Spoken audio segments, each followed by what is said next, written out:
मन के छलावे को सीखना, बदलना सीखो, और जो समझ गया समझो वो बदल गया। इसलिए बौद्ध स्टोरी में है। हम शुरू करते हैं दोस्तों। चलिए, शरीर का सबसे ताकतवर हिस्सा मन है, और इसी मन को वश में करने के लिए इसे काम में लगाना पड़ता है, और इसे नियंत्रण पल भर में किया जा सकता है। एक सीख गौतम बुद्ध ने कई सालों पहले उस वक्त की पीढ़ी को क्यों दी थी, जिसके पीछे का रहस्य आज है। इसी रहस्य के बारे में हम गौतम बुद्ध की कहानियों के माध्यम से जानेंगे। तो बिना देर किए चलिए उन कहानियों की शुरुआत करते हैं। पहली कहानी, जीवन में असंभव कुछ नहीं होता। पुराने गुरुकुल में एक सुबह गुरु अपने शिष्यों को प्रवचन दे रहे थे। वे शिष्यों से कह रहे थे कि अब कभी भी आप मन साथ में बैठकर सोचेंगे तो आप यह महसूस करोगे कि यह ब्रह्मांड एक प्रकृति का सबको समान रूप से अवसर देते हैं। यह हर एक के लिए अपार संभावनाएं है, अर्थात भंडार है जो जितना चाहे ले सकता है, लेकिन साथ ही साथ अपना यह भी महसूस करे कि हमें लेना नहीं आता, हमें हासिल करना नहीं आता। क्योंकि किसी भी हासिल करने का एक तरीका होता है, एक विधि होती है, कुछ ऐसे सूक्ष्म लक्ष्य है जिसका अभ्यास करना ही उस सफलता का आधार होता है। उस सफलता को पाने का सही तरीका होता है। कौन है ऐसा जो सफल नहीं होना चाहिए, ऐसा कुछ जो खुश नहीं रहना चाहता, मगर फिर भी वह ऐसी कौन सी चीज़ है जो हमें यह पाने को रोकती है? वह हम खुद के नकारात्मक विचार, वो है हमारी खुद से होने वाली नकारात्मक बातचीत। हमारा मन खुद ही ऐसे वीर पैदा करना चाहता है जो हमारे आत्मविश्वास को कमज़ोर बना देती है और हमें विश्वास दिला देती है कि हम उस सफलता के लायक ही नहीं है। यह वह सूक्ष्म रहस्य है। अपने मन में यह चल रहा विचारों पर एक दिशा उन्हें प्रश्नात्मक की मोड़ना, खुद की जाने वाली मानसिक बातचीत को सही करना और पर विश्वास करना। गुरु ने आगे कहा, क्या आपके अंदर कुछ ऐसा है जो आपको मुश्किल से मुश्किल वक्त में भी हार नहीं मानी देता? लोग उससे उदास परेशान होते हैं, वो तो अक्सर सब कर बैठते हैं। उन्हें नहीं करना चाहिए। नकारात्मक भावनाओं की वजह से कई हमारे अंदर की बुराई बाहर आ जाती है और हमें गलत कदम उठा लेते हैं। गुरु यह सब बोल ही रहे थे कि तभी एक शिष्य खड़ा होता है और गुरु से प्रश्न करता है कि गुरुदेव, क्या आप बता सकते हैं कि हमें अपने अंदर की बुराई और नकारात्मक का सामना कैसे करना है और जिंदगी को सकारात्मक विचारों के साथ कैसे जीना है? गुरु ने कहा, मुस्कुराते हुए कहा, खुश रहना उतना भी मुश्किल नहीं है जितना आप सोचते हैं। बस हमें हर सुबह शाम अपने विचारों को सही दिशा देना है। हर नया सवेरा एक उम्मीद लेकर आता है, क्योंकि हर एक नए दिन के साथ सपने, नई उम्मीदों के और नए मौके मिलते हैं। इसीलिए अपने हर दिन का दिल से स्वागत करो। कौन जाने कल क्या होगा, क्योंकि आने वाला समय तो किसी ने नहीं देखा ना। अक्सर हम सभी सोच के हमारे सामने एक लंबी जिंदगी पड़ी है। यह बात सच है, लेकिन यह भी सच है कि जिंदगी का कोई भरोसा नहीं है।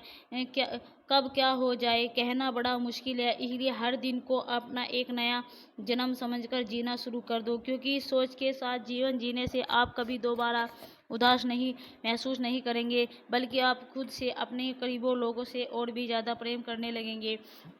और फिर जो भी करेगा पूरे जोश और उत्साह के साथ करेगा। आप है दिन हंसी खुशी के साथ बीतेंगे।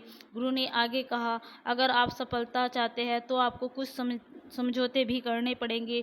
जीवन का यही नियम है। अपनी आराम की स्थिति में रहते हुए आप सभी को कुछ बड़ा हासिल कर सकते हैं, लेकिन जीवन में बदलाव लाकर ही आप उसे एक नई दिशा दे सकते हैं। लेकिन इसलिए हर बदलाव का खुले मन से, खुले दिल से स्वागत करो। जो लोग आपके साथ बदलना सीख जाते हैं, सफलता भी उन्हीं को मिलती है। अगर आपको लगता है कि आपकी ज़िंदगी में बहुत अब आप परेशान हो चुके हैं, आपको तो मुश्किलों का सामना करने के प्रति अपने नज़रिए को बदलना होगा, अपने सोचने के तरीके को भी बदलना होगा।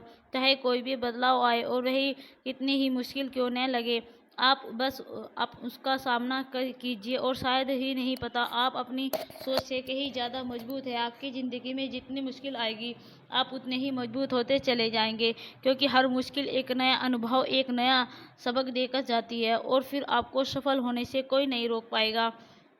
और आपकी ज़िंदगी खुशियाँ और कामयाब से भर जाएगी। बुरे काम करके यह मत सोचो कि अब आपके साथ कुछ अच्छा होगा। अगर ज़िंदगी में सब कुछ अच्छा चाहिए तो फिर अच्छा ही सोचना होगा और अच्छा ही करना होगा, तभी आप इस ब्रह्मांड की मेहरबानी होगी। इसलिए अपनी सोच और अपने कर्म पर से ही नियंत्रण रखो। हमें दुनिया को किस नज़र से देखते हैं यह काफ़ी हद तक हमारी सोच पर निर्भर करता है। एक नकारा मानसिक वाले व्यक्ति को दुनिया में सिर्फ बुरा ही बुरा दिखता है, जबकि सकारात्मक सोच हमें जीवन के उन चीज़ों को सहमित करवाती है जो अभी हमारे पास है, उस ब्रह्मांड शक्ति की कृपा से हमें मिली है। गुरु ने आगे कहा, अपने मन को शांत रखना सीखो। दिन भर की भागदौड़ के बीच खुद को शांत रखने का कोई तो तरीका सीखो। एक शांत मन के साथ हम अपने अंतर आत्मा को झांकने का मौका मिलता है और हमें खुद से ही सवाल जवाब करते हैं, जैसे कि मैं कौन हूँ, मेरे जीवन का उद्देश्य क्या है, क्या मैं एक अच्छा इंसान हूँ, क्या मैं एक अच्छा पिता हूँ, क्या मैं पति हूँ, क्या मैं एक अच्छा बच्चा हूँ। आप जिंदगी की गहराई में से अपने अंदर झांक उतना ज़्यादा खुद को जाने, आप अपने आसपास की चीज़ों को समझने लगेंगे, लोगों का स्वभाव और उनको समझने लगेगा। फिर आप चीज़ों और लोगों को लेकर बात बात पर परेशान और उदास होना छोड़ दोगे। आपको यह एहसास होने लगेगा कि आप किसी भी काम का क्या असर पड़ेगा। किसी भी काम से अगर आप दुख पहुँचे तो उसे मत कीजिए, जो चीज़ खुशी दे उसे कीजिए। फिर देखिए आपकी ज़िंदगी में कैसा ठहराव आता है। हमें ज़िंदगी एक बार ही मिलती है, तो क्यों ना इसे भरपूर तरीके से जिया जाए। दिल करे वो खुद को बंधो मत बांधो, लेकिन इस बात का भी ध्यान रखो कि मनमानी तो बुद्धिमानी हो और आपके भीतर की आवाज़ हो। इसलिए कुछ भी करने से पहले अपनी अंतरात्मा की आवाज़ सुनो। आपके दिल की चाहत कुछ भी हो सकती है, जैसे कोई नया व्यापार शुरू करना, किसी नए शहर में जाकर अपनी किस्मत आजमाना, या फिर कुछ महत्वपूर्ण हासिल करना। जो भी आपके दिल में है उसे पाने के लिए कम से कम एक बार अपना संपूर्ण प्रयास जरूर करें और मत सोचो इसका परिणाम क्या होगा। जो मन में है बस उस पर डालो असर क्योंकि हमारा दिल कुछ कहता है और दिमाग कुछ, लेकिन प्रयास करने पर ज़्यादा से ज़्यादा आपके साथ क्या हो सकता है यही नहीं, आपको सफलता नहीं मिली। गुरु ने आगे कहा, लेकिन कम से कम आपको इस बात का पछतावा तो नहीं रहेगा कि आपने कोशिश नहीं की। कुछ ना कुछ करने से बेहतर है कि हम उस काम को करके उसमें असफल हो जाए। गुरु ने आगे कहा, आपके अंतरात्मा आपकी भलाई चाहती है, इसकी आवाज़ को कभी भी नज़र मत करो, क्योंकि अंदर से आने वाली आवाज़ ही हमें सफलता के रास्ते पर ले जाती है। जब भी आप कुछ गलत सोचते हैं या करते हैं तो सबसे पहले अंदर की आवाज़ ही आपको टकती है, गलत करने से रोकती है। कभी सोचा है ऐसा क्यों होता है? क्योंकि यह हमेशा हमारा भला चाहती है। यही तो ऊपर वाले का दिया हुआ सबसे अनमोल उपहार है हमारे पास, जिसे हम समझ या बुद्धिमान कहते हैं। अगर जिंदगी की खूबसूरती को समझना है तो अपने अंदर झांक कर देख लो। यह देख लो कि तुम्हारे पास क्या क्या है और तुमने अपने जीवन में कितना कुछ हासिल किया है। जितनी की जिंदगी की सुंदरता आप केवल सभी महसूस कर पाएंगे जब आप धन्यवाद के भाव से भरे रहेंगे, बजाय यह सोचकर दुखी होने के लिए हमारे पास क्यों नहीं है। यह सोचकर खुश रहो कि हमारे पास जितना कुछ है सभी अच्छा है। शांति मन के साथ प्रयास जारी रखो। इतना कहने के गुरु कुछ देर के लिए मौन रहे और फिर कहना शुरू किया, क्या आप जानते हैं, शब्द तलवार से ज़्यादा तलवार होते हैं, इसलिए शब्दों का उपयोग सोच समझकर करना होता है। ऐसी बात करने से बचो जो किसी दूसरे की बुरी लगे। साफ और स्पष्ट राय रखना अच्छी बात है, लेकिन किसी को ऐसी बात मत बोलो जो उसे अंदर तक छिप जाए। सच भी तो सभ्यता के साथ कहा जा सकता है ना। अगर आप क्रोध में हैं तो भी किसी को उल्टा सीधा कहने से बचो। ऐसा नहीं है कि आप पछतावा बड़े बात करते समय अपनी आवाज़ में नरमी रखो, जहाँ तक हो सके साफ कहो, लेकिन प्रेम से कहो। एक अच्छा इंसान बनने के लिए सिर्फ इतना ही करना है, लेकिन इन आदतों को अपने स्वभाव भाव का हिस्सा बनाने में समय लगता है, क्योंकि इनका अभ्यास करना पड़ता है। खुद से पूछे कि आप एक अच्छे इंसान हैं। आपको क्या लगता है कि आप अच्छे हैं? आपके अंदर ऐसी कौन सी खास बात है जो आप दूसरों से किस तरह से पेश आते हैं? यह सवाल आपको अपनी कमियां जानने में मदद करेगा। शुरुआत में हो सकता है खुद से एक सवाल जवाब करना आपको अजीज लगे, लेकिन खुद से ऐसे सवाल करते रहिए। खुद को विनम्र और अंदर से शांत रखने का प्रयास करेंगे। अगर एक दिन आपको अपने अंदर सुधार लाना है तो अपनी कमियों का पहचान करें और उन कमियों को सुधारने की आप पूरी कोशिश करें। अगर आप ऐसा करेंगे तो ज़रूर एक दिन आप कामयाब हो जाएंगे। उन्हें दूर करना होगा। और आगे कहा, दुनिया में प्रेम से बढ़कर कुछ भी नहीं है। प्रेम आपको यह बर्बाद भी कर सकता है। हालांकि प्रेम ना समझना ही बर्बाद है करेगा, क्योंकि प्रेम तो बड़ी पवित्र चीज़ है। प्रेम ही ईश्वर है, ऐसा कहा जाता है। अपना नियम बना लो कि अपने अंदर सबके लिए प्रेम और करुणा हो। जिससे दिल से प्रेम होता है वही दिल आबाद होता है। जितना बांटोगे उतना ही आपके पास लौट कर आएगा। जिसके दिल में प्रेम करुणा है वह कभी किसी के साथ बुरा कभी नहीं सकता। उसके अंदर दूसरे के प्रति और नकारात्मक भावना आ ही नहीं सकती।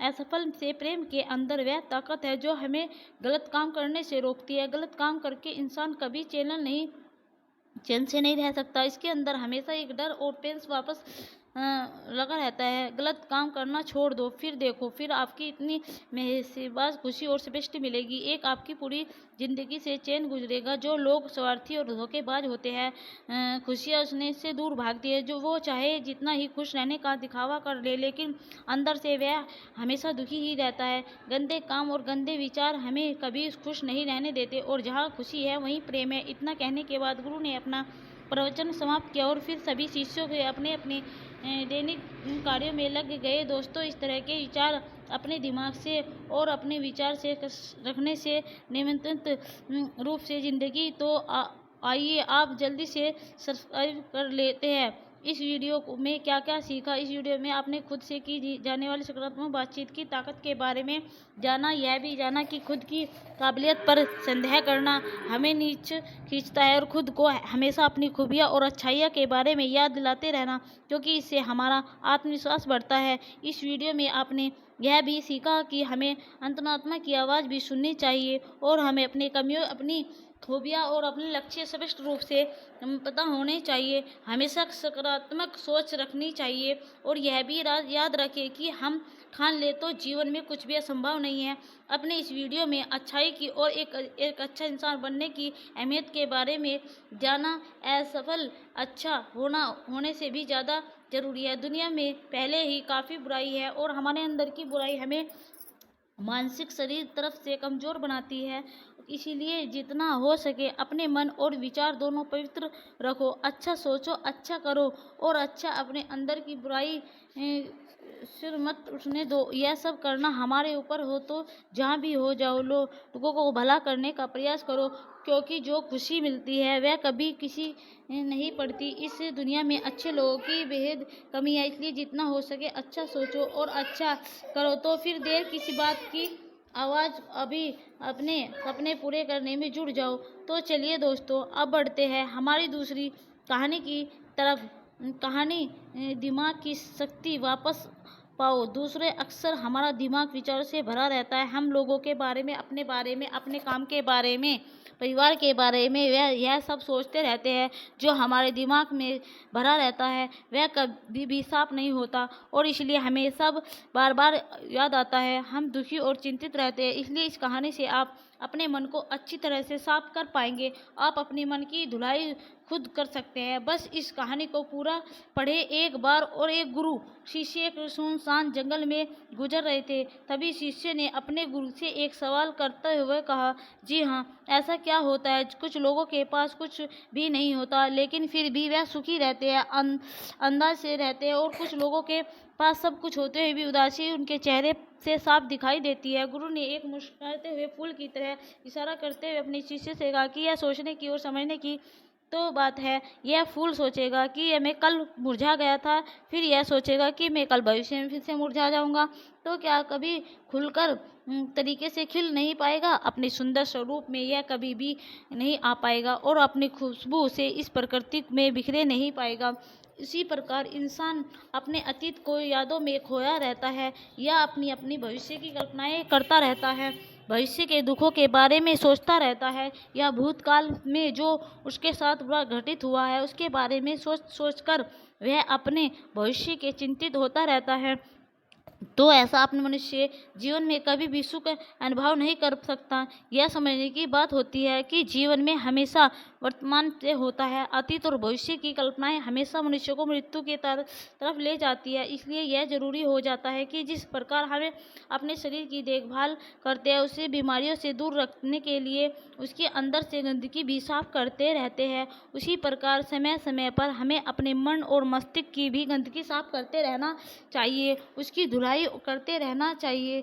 इससे आपकी बुद्धि की क्षमता तो तेज होगी ही साथ आप हमेशा आनंद में रहने का रहस्य जान पाओगे। शिष्य ने सवाल किया, गुरु इससे पहले हम अपने मन और मस्तिष्क पर चर्चा शुरू करें, इससे पहले यह जानना चाहता हूँ, जिन लोगों के पास सब कुछ होता है वह दुखी क्यों रहते हैं, और जिन लोगों के पास कुछ भी नहीं होता अक्सर वह आनंद में क्यों होते हैं? यह रहस्य क्या है? इसके पीछे क्या क्या कारण हो सकता है? गुरु ने उत्तर दिया कि कुछ लोग जीवन में सब कुछ हासिल कर लेते हैं और सब कुछ हासिल कर लेने के बाद उन्हें सब चीज़ों का व्यर्थ पता चल जाता है। ऐसे लोगों को अक्सर यह एहसास जड़ कर लेता है कि मैंने जीवन में जो कुछ भी पाया, जो कुछ भी किया, ऐसे भले ही मैंने सुख सुविधा हासिल कर ली हो, लेकिन मन की शांति अभी भी बहुत दूर है, अधूरी है, उसे तब तक पहुंच नहीं पाया, कुछ पाकर भी अपने मन को जान नहीं पाया। जब इंसान को ऐसा लगता है तो उसे महसूस होता है कि जो भी उसने कमाया वो कबड्डियों के भाव था, उसने अपना जीवन बेकार की चीज़ों में यूं ही व्यर्थ कर दिया। और वहीं पर इंसान के पास जीवन में कुछ भी नहीं होता, इसके पास एक उम्मीद होती है, उस सब कुछ पाने की लालसा रखता है, और वही लालसा वही इच्छा उसके जीवन में खुशी रखती है, आगे बढ़ाती है, ऊर्जा से भरा हुआ रखती है। गुरु ने अपने एक साथ में एक सूखे पेड़ की तरह इशारा करते हुए कहा कि शिष्य, कभी तो यह पेड़ भी हरा भरा रहा होगा, फलों से लदा हुआ रहा होगा, अनेक प्रकार के पक्षी जानवर इस पर आते होंगे, इसके फलों को खाते होंगे। उस समय इस पेड़ को भी यह पता नहीं होगा कि एक दिन तुम सूख जाओगे, तुम्हारी हालत इतनी बदतर हो जाएगी कि तुम किसी को छांव नहीं दे पाओगे, तुम्हारे ऊपर पत्ते नहीं रहेंगे जाएंगे, फल तो दूर की बात है। उसी मनुष्य अपने जीवन की दौड़ में यह भूल जाता है कि जिस दौड़ में वह सबसे आगे निकलने की कोशिश कर रहा है, उसका अंतिम चरण तो मृत्यु ही है। काश वह कभी इस दौड़ में अलग हटकर यह देख पाए कि अंतिम चरण तुम्हें कहीं पहुंचा, कि जिस दौड़ को वह सबसे आगे निकलने की ख्वाहिश देख रहा है, उसका अंतिम चरण मृत्यु है। खास वह कभी जीवन की दौड़ में ठहर यह देख पाए जिसका अंतिम चरण क्या होगा, तो उन कर्मों को तेज अंजलि दे सकता है जो व्यर्थ है, जो बेकार है, ऐसे कार्यों की तरह आगे बढ़ सकता है, उसके जीवन में आनंद पैदा करते जाओ, जो जिस जीवन को एक नई दिशा देते हो। खुद ने खुद की तरफ इशारा करते हुए समझाया कि एक योगी वे होता है जो जीवन की दौड़ में ठहर जाता है, जो यह समझ लेता है कि जीवन का अंतिम चरण तो मृत्यु है, इसलिए वो जीवन में सुख सुविधाएं हासिल करने की बजाय खुद के मन और मस्तिष्क को एक नए आनंद की तरफ ले जाने का प्रयास शुरू कर देता है। शिष्य ने सवाल किया कि गुरुदेव, क्या एक गृहस्थ जीवन में जीने वाला मनुष्य उस आनंद की प्राप्ति नहीं कर सकता? अगर कर सकता है तो वो कैसे? प्लीज़ दोस्तों, चैनल को लाइक और सब्सक्राइब कीजिए, और हाँ, कमेंट में ये भी बताइए कि 10 और 4 कितने होते हैं। चलो शुरू करते हैं। अब सब जो तो कॉप सिर्फ होता है, लेकिन क्या आपको पता है इस चैनल को लाइक और सब्सक्राइब करने से हमारी वीडियो आपके पास में पहुंचती रहेगी। प्लीज़ दोस्तों, तो किस प्रकार शुरू करनी चाहिए? बिल्कुल कर सकते हैं। गुरुदेव ने तेज होकर उत्तर दिया, अगर सभी मनुष्य इस आनंद की प्राप्ति के लिए योगी बनने को निष्कर ले तो इससे प्रकृति का चलन ही रुक जाएगा, उसकी जो व्यवस्था है बिगड़ने लगेगी। एक सच्चा योगी अपने जीवन में खोज करता है, और खोज करने के बाद वह गृहस्थ जीवन में किस प्रकार आनंद को प्राप्त किया जा सकता है वह तरीके सभी को बताता है, ताकि अपने मनुष्य अपने गृहस्थ जीवन का पालन करते हुए उस आनंद की प्राप्ति भी कर सके। गुरु ने खुद को संबोधित करते हुए उत्तर दिया कि मैंने अपने जीवन में जो खोए वह उसके अनुसार मनुष्य को समय समय पर अपने मन और मस्तिष्क की सफाई करते रहना चाहिए। मनुष्य अपने शरीर पर तो ध्यान दे लेता है, लेकिन अपने मन और मस्तिष्क को भी भूल जाता है। उस पर कभी अब ध्यान नहीं देता और उसी वजह से और मस्तिष्क बूढ़े होते चला जाता है। उसने उनमें जवानी नहीं रह जाती और उनमें जवानी नहीं रह जाती तो उनमें नयापन और ताजगी नहीं रह जाती, जिसकी वजह से एक इंसान उदासी से भर जाता है।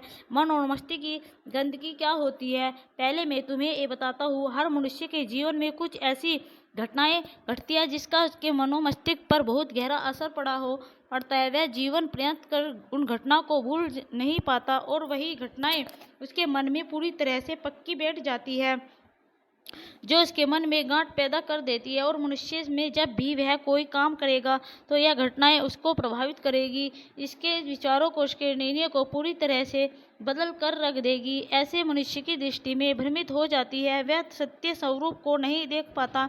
वो अपनी चीज़ों को उन घटित घटनाओं में जोड़कर भ्रमित कर के देखता है। एक उदाहरण के लिए, और किसी बुरी आंखें वाले आदमी को आपको धोखा दे दिया तो आप जीवन में पर्याप्त आंखों वाले धोखेबाज समझते रहेंगे, पर कभी पूर्ण रूप से विश्वास नहीं कर पाएंगे। लेकिन समझने की बात तो यह होता है कि जिस इंसान ने आपको धोखा दिया, वो धोखा आपको बुरी आंखों से नहीं मिला, वो उस इंसान के स्वभाव से मिला। लेकिन उस इंसान के स्वभाव में हमारे दिमाग में उसका एक चित्र छप गया है, जिसकी एक छवि ने बन गई और वह छवि दूसरे आदमी से हम संपर्क करते हैं तो बीच में एक दीवार की तरह खड़ी हो जाती है और इसी वजह से दो लोगों के बीच प्रचंड संबंध स्थापित नहीं हो पाते। जो मनुष्य के लिए सबसे जरूरी यही होता है कि अपने आप को अतीत की घटना से फ्री रखने, उन घटनाओं से प्रभावित होकर वो दिमाग में किसी तरह की छवि नहीं बनाए। और कुछ लोग इस पर सवाल खड़ा कर सकते हैं, फिर जीवन के अनुभव किस काम आएंगे। लेकिन हम समझने की बात तो यह है कि हमें जीवन की अनुभव से भी बेहतर तरीके से ज्ञान लेते हैं, सभी तरीकों से सीख लेते हैं नहीं पाते। उस प्रकार जिस तरह उस बुरी आंखें वाले जिम्मेदार नहीं था, धोखे देने के लिए स्वभाव जिम्मेदार था, लेकिन मनुष्य अपने स्वभाव में उन बुरी आंखों को याद रखेगा जो उनके साथ जीवन में घटित हुई। अग्नि बेहतर काम करती है, भोजन को जल्दी पचाने में मदद करेगा, आपकी जीवन शक्ति अन्य कार्य करेगी। 7 से 6 बजे के बीच खाना खाते हैं, इसके बाद 9 बजे से 10 बजे के आसपास सो जाते हैं, तो इन 2 से 3 घंटों में आपका ज़्यादातर खाना जाता है और बाकी का भोजन रात्रि 1 बजे तक पूरी तरह से पच जाता है। इसके बाद आपके जीवन में शक्ति शरीर की मरम्मत करने लगती है, आपके शरीर की बीमारियां ठीक करने में लग जाती है और यही समय होता है जब आपका शरीर खुद को डिफेंस करना शुरू कर देता है। इसी प्रक्रिया को अर्थ उपवास कहा जाता है, जिसकी पूरी अवधि 16 घंटे की होती है। लेकिन जो लोग दिन में 16 घंटे उपवास करने में सक्षम नहीं है, वो 12 घंटे से शुरुआत कर सकते हैं। यानी कि अगर आपने रात्रि 7 बजे भोजन किया है तो आप अगले दिन सुबह 7 बजे ही भोजन करें, जिससे आपकी बॉडी को तकरीबन 6 घंटों का समय मिलता है खुद को रिपेयर करने का। इस अर्थ उपवास में हमारे शरीर में क्या प्रक्रिया घटित होती है, इससे पहले आपको समझाइए। जब हम अर्थ उपवास करते हैं तो हमारे शरीर की पूरी तरह से भोजन नहीं मिलता, इसलिए शरीर अपनी ज़रूरतों को पूरा करने के लिए अपनी कोशिकाओं में जो बैक्टीरिया होती है उनको ही खाना शुरू कर देता है और इसी वजह से हमारी कोशिकाओं का अपना आप शुद्धिकरण होने लगता है। वैज्ञानिक भाषा में इस ऑटोफेजी कहा जाता है, जिसका मतलब होता है बॉडी को सेल्यूलर लेवल पर डिटॉक्स करना। 21 दिन के लिए जो मनुष्य इस प्रक्रिया को अपना लेता है उसकी त्वचा में निखार आने लगता है, उसके बल गिरने कम हो जाते हैं, सुबह अच्छी ताजगी होती है, रात को नींद गहरी आती है और मानसिक तनाव बिल्कुल मिट जाता है। कुछ लोगों को लगता है कि अर्थ उपवास करने से उनका शरीर कमज़ोर हो जाता है, लेकिन अर्थ उपवास करने से शरीर का फैट कम होता है, लॉस नहीं होता और इसलिए शरीर की क्षमता अपने आप बनी रहती है। अब तक आप समझ चुके होंगे कि आपकी प्राण शक्ति आपकी बीमारियों को दूर करने के लिए किस प्रकार का कार्य करती है, किस प्रकार आपको भोजन करना चाहिए ताकि आपकी प्राण शक्ति ऊर्जा के साथ काम कर सके, यह हम समझ चुके हैं। लेकिन इसके बाद जो समझने वाली बात है यह है कि आज समय में काम करते रहते आदमी दैनिक दिनचर्याओं बिल्कुल छोड़ देता है। वो किस प्रकार से ही भोजन करे, अगर रात के समय काम करता है तो वह किस प्रकार भूखा रहे, क्योंकि उसे आदत हो चुकी है रात के समय देर से खाना खाने की। और कुछ लोगों के साथ समस्या होती है कि ऐसे भूखे नहीं रह सकते, थोड़ी थोड़ी देर में उन्हें भूख लगती रहती है, तो ऐसे लोग किस प्रकार की प्रक्रिया का लाभ उठा सकते हैं। देखिए, अगर आप 16 घंटे का उपवास कर रहे हैं तो आपके लिए आपको बीच बीच में कुछ लिक्विड चाहिए, जिससे आपकी बॉडी भी हाइड्रेट रह सके, आपके शरीर को डिटॉक्स करने के लिए प्रक्रिया भी तेज हो जाए। शुरुआत में अगर अपना रात्रि का भोजन 7 बजे ले लेते हैं तो आपको 10 बजे तक भूख लगेगी ही। उस समय जब आपको भूख लगे तो उस समय आप नारियल पानी पी सकते हैं, जिससे शरीर में बहुत सारे लाभकारी फायदे भी हो सकेंगे।